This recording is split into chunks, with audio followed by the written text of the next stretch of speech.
Hey y'all, welcome to my channel. Today we're going to be making these cute little decorative cutting boards.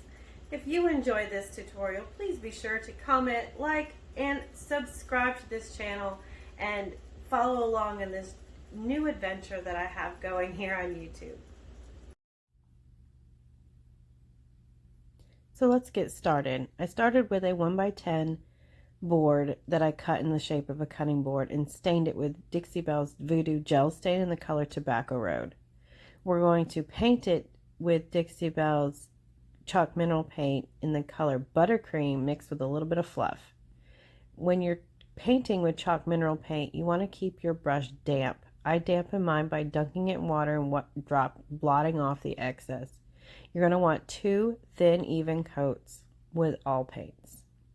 Sometimes the lighter colors will take a third, but this has wonderful coverage in just 2 coats.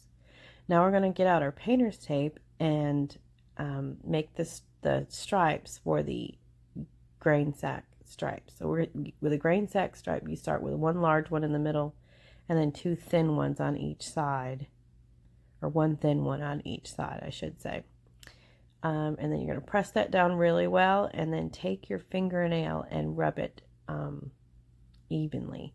You could use a ruler. I just eyeball it, kind of put down my fingers and use that as a guide.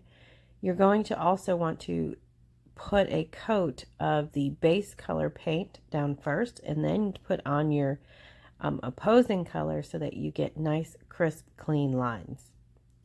Next we're adding, this is a mixture of Mojave and Endless Shore in silk paint. As you can see, this is the fun part, peeling off that tape. It just creates this beautiful golden color.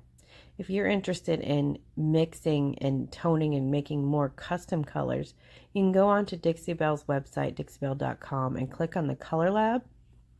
You can create some wonderful colors. You can take pictures from anywhere. Like I took a picture of a pumpkin that I had seen at a store, and so I went on the company's website, brought up the pumpkin, brought it up onto the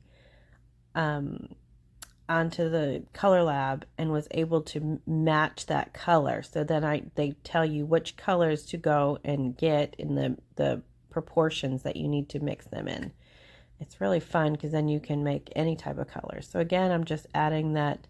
This is the second stripe on the sides. Again, I'm eyeballing everything. So if you are someone who is a perfectionist and wanting to be very precise, go ahead and get a ruler and measure out those stripes. I wasn't overly concerned with it because this is kind of a rustic looking board that we're creating. So like I said, I wasn't overly worried about it. Then you're going to, after you get the stripes on either side, you're going to take 120 grit sandpaper and you're going to distress the edges. That's going to show through that. It's going to allow that stain to show through on the edges, as well as we're going to add it over those stripes a little bit so that you don't see the unevenness of the stripes and whatnot. So it gives it a nice worn look. Like I said, 120 grit sandpaper. We start at the edges and then work our way in.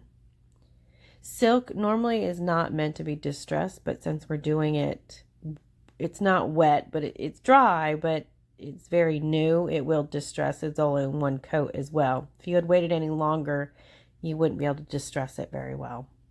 Now we're going to go ahead and we're going to add a transfer. These are little sections from On the Farm transfer from Bells and Whistles.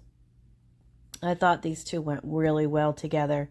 They have several different images that you can use, and you can create one large, design, or you can take smaller ones and add them together and create a design, or you just use them by themselves for that matter. So we're taking I take a piece of painter's tape, add it to the top, and then lift it up and peel off the paper backing. That way I can reposition it where I want to and where I need to. Now we're using the tool that comes with it, the rubbing stick. You're going to rub it all over the entire image, and as you do, you're going to see it start releasing from that the plastic on top. When you see that frosted plastic, that's when you know it's releasing and it's sticking to the your furniture or your board in this case. So just keep rubbing and rolling. I don't like to really pull on it too much, because if you pull too hard, it could either leave the image on that plastic or it could create bubbles, and we don't want any bubbles underneath those. So now I'm just going over the entire thing with my fingers just to rub out make sure there's no bubbles and no loose pieces. Wherever there's bubbles or loose pieces, when you go to seal it, that'll seep underneath it and you'll have lifting of your transfer, and we definitely don't want that. So then I just went ahead and did the same process with the second image. And I'm just showing you here that when you have something larger, I like to start in the center and rub my hands outward so that you get all the bubbles out.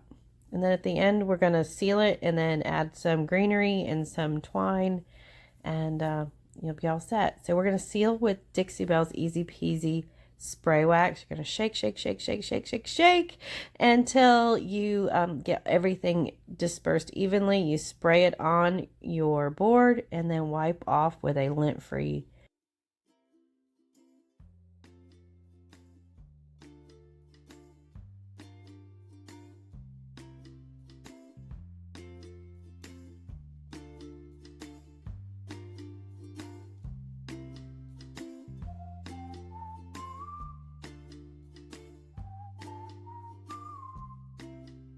Hey y'all, if you would like to make one of these decorative cutting boards for yourself, you can get the whole entire kit at my booth at Rabbit Creek Market in Tallahassee, Florida. You will get the board and a transfer, and then you just pick up whatever paint products you have at home to complete this project.